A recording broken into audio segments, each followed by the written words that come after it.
로마의 식민지인 유대 땅에 살고 있는 젊은 요한은 속히 메시아가 오셔서 다윗과 솔로몬의 시대와 같은 부강한 나라가 이루어지기를 소망하였습니다. 그러던 중에 예수님을 알게 되고 그분이야말로 하나님이 약속하신 메시아가 분명하다고 믿었습니다. 그러므로 자신의 아버지와 함께 고기를 잡던 생활을 버리고 자신의 형 야고보와 함께 예수님을 따르게 되었습니다. 예수님은 특별한 지혜의 말씀과 기이한 능력으로 요한과 제자들에게 믿음을 더하여 주셨습니다. 그분이 가르치시는 말씀은 심오하였고 각종 병든 자와 귀신을 쫓아내시는 능력은 매번 그들을 놀라게 하였습니다. 나인성으로 들어가던 마을 입구에서 만났던 과부의 죽은 아들을 살려주셨고, 그리고 죽은 야이로의 딸도 다시 살아나게 해주셨습니다. 나병에 걸려서 비참하게 된 사람들을 고쳐주신 일은 놀랄 일도 아니었습니다.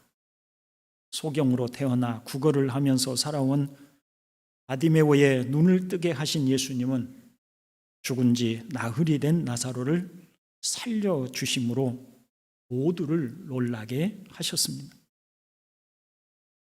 그런 예수님께서 유대의 지도자들에게 고난을 받고 끝내 십자가에 달려 죽으셨습니다.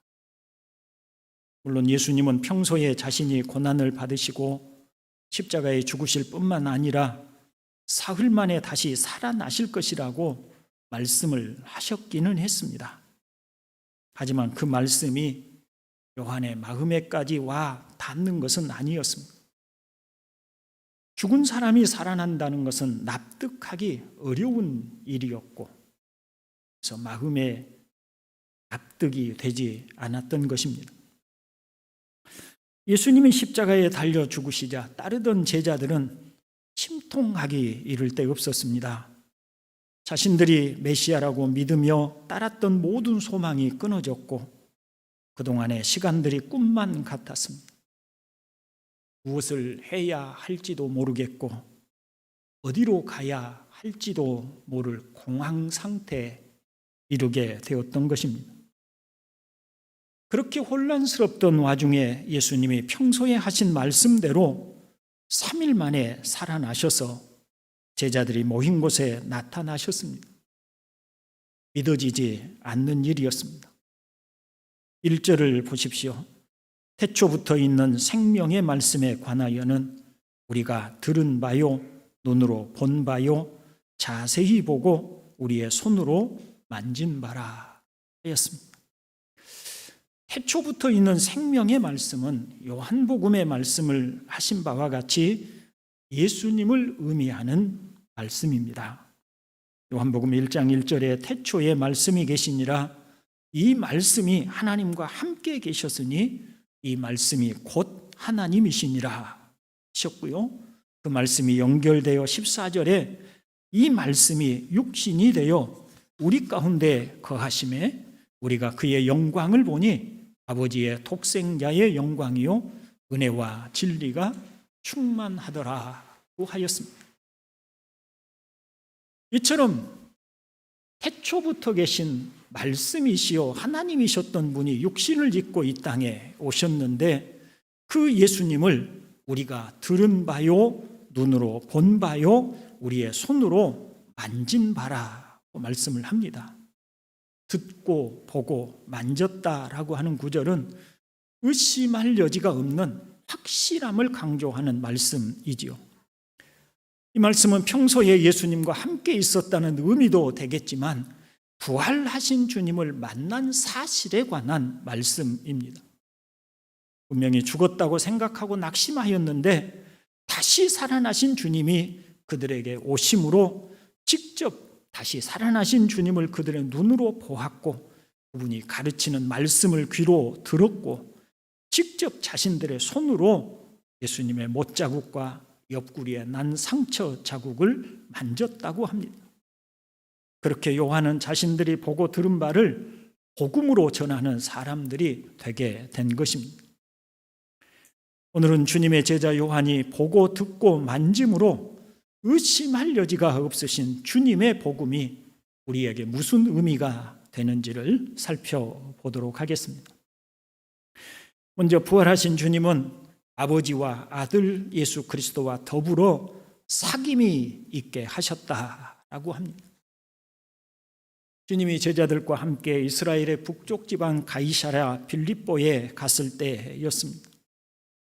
이 빌립보 가이사랴는 헤롯의 아들 빌립이 로마 황제의 이름을 기리기 위하여 만든 아름다운 도시였습니다. 거기서 주님은 제자들에게 너희는 나를 누구라 하느냐라고 물으셨습니다. 그러자 베드로가 나서서 주님은 그리스도시요 살아계신 하나님의 아들이십니다 라고 대답을 하였고, 주님은 그런 베드로를 크게 칭찬하셨습니다. 바요나 시몬아, 내가 복이 있도다. 이를 내게 알게 하니는 혈육이 아니요 하늘에 계신 내 아버지시니라. 또 내가 내게 이르노니 너는 베드로라. 내가 이 반석 위에 내 교회를 세우리니 음부의 권세가 이기지 못하리라. 아멘. 당시 유대 지방에서 자신을 하나님의 아들이라고 말할 수 있는 사람은 아마 하나도 없었을 것입니다. 그런데 예수님께서는 자신이 하나님의 아들이라고 하는 베드로의 말에 크게 칭찬하였을 뿐만 아니라 예수님께서는 나와 아버지는 하나이니라고 말씀을 하셔서 하나님과 자신을 동일시하기까지 하셨습니다. 그러나 예수님을 천지를 창조하신 전능하신 하나님의 아들로서 또는 하나님의 그 자체이심을 알고 믿을 사람이 누가 있었겠습니까? 아마도 신앙 고백을 하였던 베드로조차도 성령의 감동으로 예수님을 살아계신 하나님의 아들이라고 하였을지라도 정확히 그게 무슨 뜻인지는 이해하지 못했을 것입니다. 그런데 예수님께서 죽은 자 가운데서 다시 살아나심으로 예수님이 하신 모든 말씀과 가르치심이 진실임이 입증되었습니다. 예수님은 자신이 고난을 받고 죽임을 당하지만 3일 만에 다시 살아날 것이라고 말씀을 하셨고, 그 말씀대로 살아나신 분명한 사실로서 예수님이 하신 모든 말씀은 진실이라고 하는 유추를 할 수 있습니다. 보십시오. 내가 고난을 받고 죽을 것이다.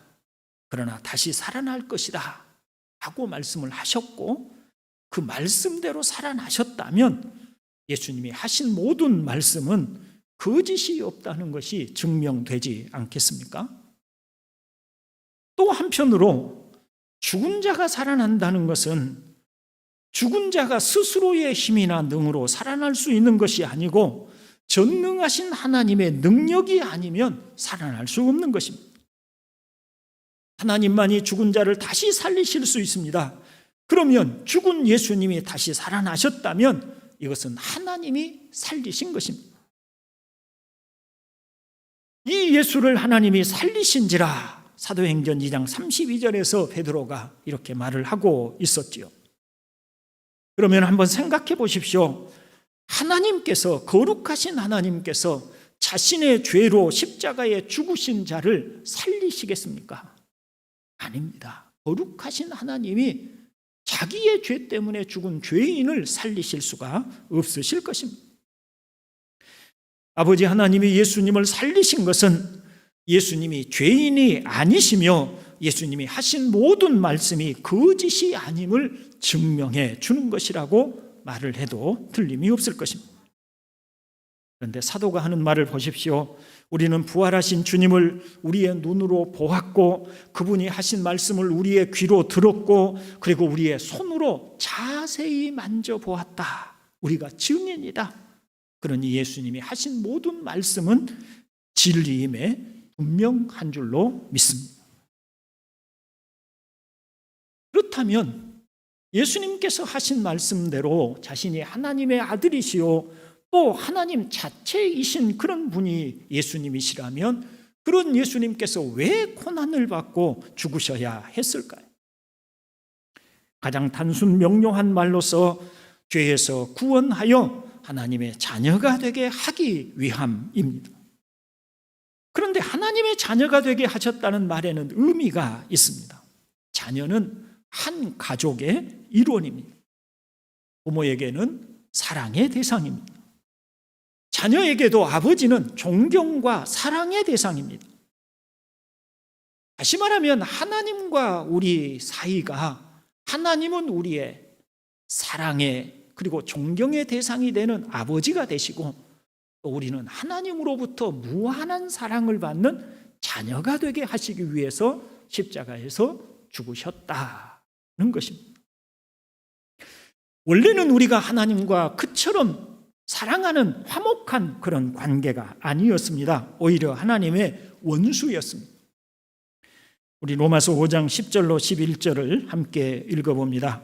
곧 우리가 원수 되었을 때에 그의 아들의 죽으심으로 말미암아 하나님과 화목하게 되었은즉 화목하게 된 자로서는 더욱 그의 살아나심으로 말미암아 구원을 받을 것이니라. 그뿐 아니라 이제 우리로 화목하게 하신 우리 주 예수 그리스도로 말미암아 하나님 안에서 또한 즐거워하느니라. 아멘. 모든 사람, 거기에는 우리도 포함이 되었습니다. 우리도 하나님과 원수 되었던 적이 있다고 합니다. 곧 우리가 원수 되었을 때에, 과거에 우리가 하나님의 원수로 살던 때가 있었습니다. 그런데 그 아들의 죽으심, 즉 하나님의 아들 우리 주 예수 그리스도의 죽으심으로 하나님과 화목하게 되었다고 합니다. 그리고 그 화목하게 된 결과로 하나님 안에서 또한 즐거워한다고 말씀하고 있는 것입니다. 이것을 오늘 본문의 말로 표현한다면 사귐입니다. 그리고 사귐은 우리가 잘 아는 코이노니아라고 하는 단어로 함께 교제하는 것을 의미하는 단어입니다. 예수님은 우리와 하나님 사이가 원수에서 이제는 아버지와 자녀의 관계가 되므로 화목하고 사랑하여 함께 하도록 하시기 위해서 십자가를 지시고 죽으시고 부활하신 것입니다. 여러분, 부모를 잃어버리고 구걸을 하면서 살아가는 어린아이에게는 동정해주는 밥 한 그릇도 필요하고 따뜻한 하룻밤의 잠자리도 필요합니다. 그러나 정말 이 아이에게 진짜로 필요한 것은 부모를 만나서 가정으로 돌아가는 것입니다. 아이의 가정에는 밥도 있고 편안한 잠자리도 있고 사랑도 거기에는 있습니다.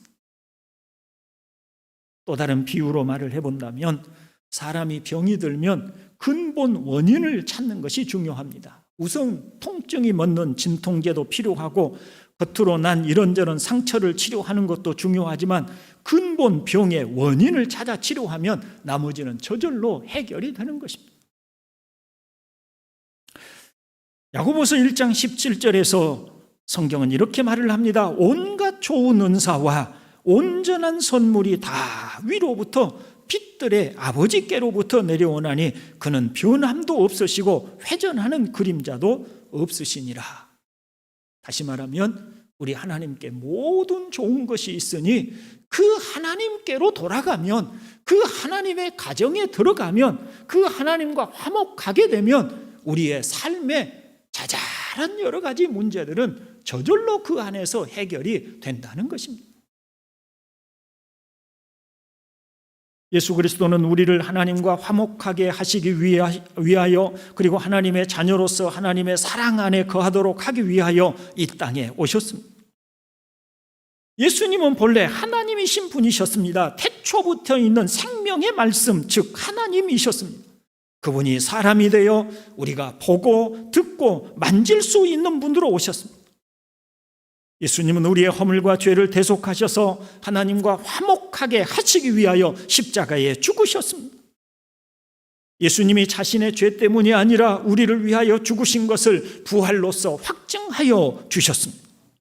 눈으로 보고 귀로 듣고 손으로 만질 수 있는 몸으로 의심할 여지 없이 부활하심으로 우리의 죄를 속죄하여 주셨음을 확실히 하여 주신 것입니다. 여러분은 이제 하나님 안에서 즐거워하십니까? 복음을 안다면 우리는 먼저 하나님과 화평을 누리고 사귐이 이루어져야 합니다. 마냥 하나님이 좋고 하나님께 감사하며 하나님의 자녀됨이 기쁨이 되어야 할 줄로 믿습니다. 우리가 복음의 기쁨을 누리지 못하고 누군가에게 전도를 한다는 것은 어려운 일입니다. 우리가 하나님과 화목함을 누리지 못하고 누군가에게 그리스도를 전한다는 것은 어려운 일입니다. 그러니 여러분, 하나님과 더불어 화목하시기를 주님의 이름으로 축원을 드립니다. 자, 그렇다면 하나님과의 사귐이, 하나님이 우리의 아버지가 되시고 우리가 하나님의 자녀가 되어 하나님 안에서 우리가 함께 즐거워하고 기뻐하는 코이노니아, 사귐이 이루어지는 가장 뚜렷하고 분명한 표현이 무엇이 있을까요? 하나님을 사랑하고 하나님과 교통하는 것을 나타내는 가장 확실한 표지 중에 하나는 바로 기도입니다. 기도를 한마디로 정의한다면 하나님과의 사귐, 하나님과의 교통입니다. 기도는 우리가 바라고 원하는 어떤 것을 얻기 위해서 정성과 마음을 다하는 것이 아닙니다. 일반적으로는 기도를 그렇게 이해합니다. 우리가 기도하는 모습을 한번 상기해 보십시오. 우리는 하나님의 마음을 설득하고 이해시켜서 내가 간절히 바라고 원하는 것을 얻어내려고 합니다. 그러므로 우리의 기도하는 방식을 보면 큰 소리를 내어서 기도하기도 하고 또 오랜 시간 간절하게 정성을 다하여 반복하고 또 반복하며 바라는 바를 구합니다. 왜냐하면 그렇게 정성을 다하지 않으면 하나님의 마음을 설득할 수 없다는 그런 생각이 있는 것입니다. 그런데 그것은 기도가 아닌 것입니다. 로이드 존스 목사는 이런 얘기를 합니다. 어떤 사람이 나는 무릎을 꿇고 기도하지만 하나님이 계신 것을 느끼지 못한다고 한다면 이런 사람은 하나님과 연합된 사람이 아니다라고 하였습니다. 쉽게 말하면 이런 사람은 아직 하나님이 어떤 분이신지, 또 자신이 구원을 받은 것인지 받지 못한 것인지, 자신과 하나님의 관계가 무엇인지와 같은 이런 사실들에 대해서 알지 못하는 사람이라는 것입니다. 참으로 구원의 확신을 가진 사람은 기도할 때 하나님이 자신과 함께 있음을 느끼고 기도하는 것입니다. 성경의 말씀을 상기해 보십시오. 주님은 마태복음 6장 7절로 8절에서 이렇게 말씀합니다. 또 기도할 때에 이방인과 같이 중언부언하지 말라. 그들은 말을 많이 하여야 들으실 줄 생각하는지라. 그러므로 그들을 본받지 말라. 구하기 전에 너희에게 있어야 할 것을 하나님 너희 아버지께서 아시느니라. 아멘. 불신자들은 기도를 이런저런 말을 많이 함으로 하나님을 설득하고 하나님을 감동시켜야 한다고 생각을 합니다. 그러나 너희는 그럴 필요가 없다고 하십니다. 왜냐하면 하나님은 자녀인 우리에게 있어야 할 것이 무엇인지를 이미 알고 계시고 우리가 그분을 설득하지 않아도 그분은 이미 우리를 충분히 사랑하고 계시기 때문입니다. 오직 우리는 이런 하나님의 사랑을 믿고 그 사랑 안에 나아가는 것입니다. 사랑하는 사람과 만나서 무엇을 말을 해야 할지, 무엇을 어떤 식으로 상대방의 마음을 설득해야 될지 고민하는 사람은 없습니다. 사랑하는 사람은 얼굴만 보고 있어도 마음에 기쁘고 행복합니다. 그 사랑하는 사람과 무슨 거래하듯이 내가 이렇게 할 테니 당신도 나에게 이렇게 해주시오, 그렇게 말할 이유가 없습니다. 간단한 말 한마디로도 서로 충분히 도울 수 있기 때문입니다. 사랑하는 사람과 만나면 어떤 사무적인 용건을 말하는 것보다 훨씬 더 다정하고 따뜻한 대화를 합니다. 예를 들면 사랑한다는 말이나 또는 어디가 너무 이쁘다고 하는 말이나 이런 식의 대화를 즐깁니다. 우리의 기도 또한 하나님과의 만남을 즐거워하고 그분을 찬양하거나 감사하는 말을 통해 관계에 중점을 두는 것입니다. 우리는 어떤 의미로 기도의 방향이, 기도라는 것에 대한 이해가 너무나 잘못되어 있어서 기도를 어떻게 하는 것인지, 기도가 무엇인지에 대한 너무 다른 이해를 가지고 있어요. 그런데 기도는 하나님과의 관계가 중점입니다.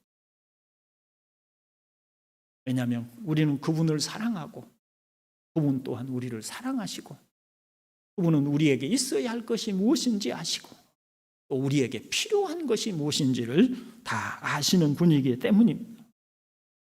그건 무슨 노력을 해서가 아닙니다. 사랑하기 때문에 저절로 그렇게 가는 것입니다. 제 개인적인 경험으로는 이때 성경의 진리들이 대화의 소재가 됩니다. 하나님과 대화하는 소재가 됩니다. 예를 들면 하나님 아버지가 지으신 세상은 얼마나 오묘하고 아름다운지 모릅니다.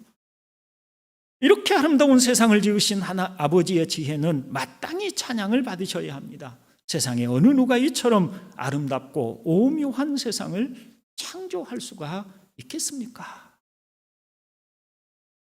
하나님을 찬양하는 겁니다. 전능하사 천지를 창조하신 하나님을 내가 믿사오며 하고 하는 우리의 고백을 이렇게 표현하는 것입니다. 또 우리는 시편 23편의 말씀을 인용하여서 이렇게도 기도합니다. 하나님 아버지, 목자가 양을 푸른 초장과 쉴 만한 물가로 인도하심과 같이 어제도 저에게 풍성한 식탁과 근심 없는 평안을 주셨습니다. 돌아보면 아버지는 항상 선한 목자처럼 저의 삶 하나하나를 인도해 주셨음을 이렇게 깨닫습니다.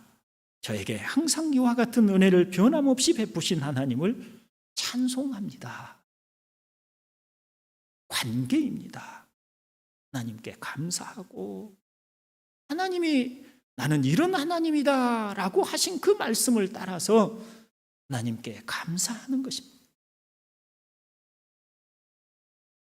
그 아들 우리 주 예수 그리스도를 믿사오니 너는 성령으로 잉태하사 동정녀 마리아에게 나시고, 이런 우리의 고백을 가지고 하나님께서 어떠한 사랑으로 하나님의 아들을 이 땅에 보내주셨고, 또 죄 없는 분으로 보내셔서 나의 죄를 속죄하여 주셨는지를 하나님께 아뢰고 감사하는 것입니다.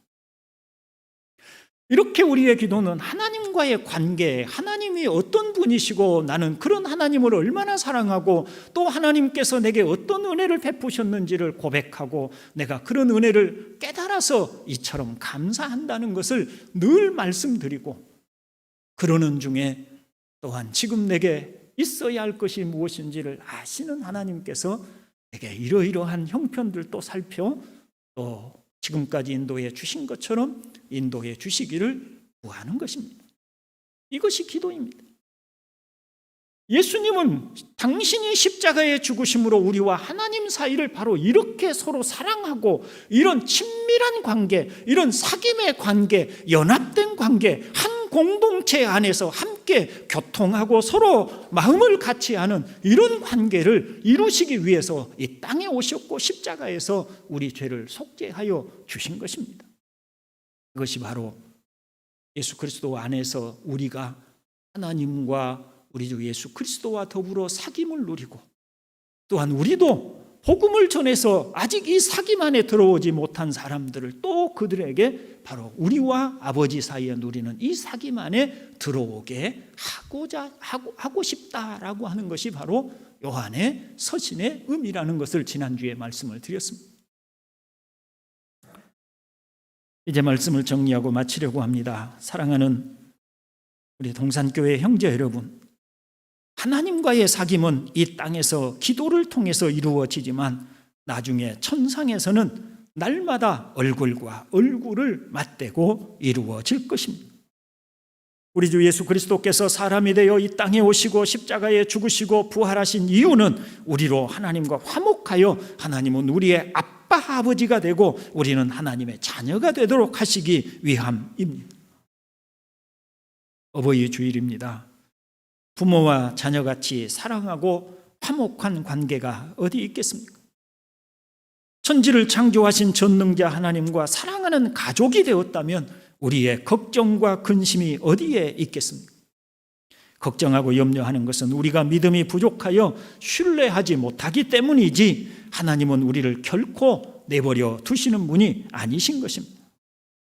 우리의 사귐은 아버지와 그의 아들 예수 그리스도와 더불어 누림이라. 같이 한번 읽어봅니다. 우리의 사귐은 아버지와 그의 아들 예수 그리스도와 더불어 누림이라. 아멘. 예수 그리스도 안에서 하나님 아버지와 이런 사귐을 누리고 계십니까? 믿는 자, 예수 그리스도를 구주로 영접한 사람은 바로 이와 같은 사귐으로 초대를 받고 그 공동체 안에 들어온 줄로 믿습니다. 아직 이런 사귐이 없는 분이라면 이렇게 기도하십시오. 하나님, 저도 예수 그리스도를 믿고 싶습니다. 그러므로 하나님 아버지와 이런 사귐이 있기를 원합니다. 라고 말입니다. 하나님께서 그렇게 기도하는 자에게 반드시 은혜를 주실 것입니다. 분명 예수 그리스도를 믿는데 아직 이런 사귐을 누리지 못하고 있다면 그것은 진리를 알지 못하기 때문입니다. 오늘 요한은 눈으로 보았고 손으로 만졌고 자세히 확실하게 의심할 여지 없이 부활하신 예수님을 우리가 확인하였으니 너희가 이것을 믿으라고 말을 하고 있습니다. 하나님과 우리 사이가 화목하십니까? 그러시기를 다시 한번 주의 이름으로 축원을 드립니다. 하나님께서 우리를 어떻게 사랑하시는지를 믿고 온 마음으로 받아들이고 그 사랑 안에 들어가서 그분 안에서 기뻐하고 즐거워하는 그런 성도의 삶을 살아가시기를 주님의 이름으로 축원을 드립니다. 기도합니다. 아버지 하나님, 오늘도 우리에게 주시는 말씀을 저희가 듣사옵나이다. 부모가 진자리 마른 자리 갈아 뉘우며 어린 아이를 양육하여 키워내는 것처럼 하나님께서 우리를 사랑하사 독생자 우리 주 예수 그리스도를 통하여 우리를 죄에서 구원하여 주시고 날마다 우리를 인도하여 주심을 저희로 확실히 알게 하여 주시옵고 우리 아버지 하나님의 그러한 큰 사랑을 깨닫게 하여 주셔서 우리도 그 사랑 안에 거하여 하나님 아버지와 항상 친밀하고 연합된 아름다운 사귐이 있게 하여 주옵소서. 성령께서 우리에게 이런 진리들을 알게 하실 뿐만 아니라 우리가 우리의 삶 속에서 누리도록 역사해 주시옵소서. 주 예수님의 이름으로 기도드리옵나이다. 아멘. 교회 소식 먼저 드립니다. 오늘도 오후 예배가 있습니다. 참여하기 원하시는 분은 교회에서 준비한 점심을